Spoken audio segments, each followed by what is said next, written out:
Hi, in front of me is DOOGEE S88 Pro, and today I would like to show you how you can download and apply LED keyboard on this device.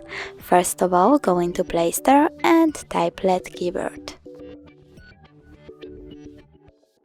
Now download this app from this developer. Now open it.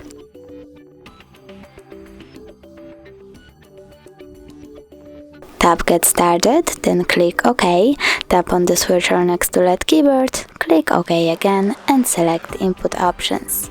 Now you can tap on LED keyboard one more time and pick one of the options in order to choose keyboard that you like the best. I will go with that one, so now I have to click on it, close the nut,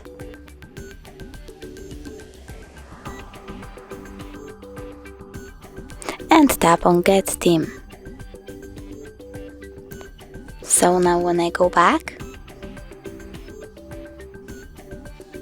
I can see that my keyboard has changed.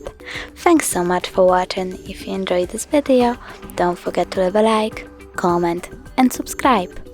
Bye!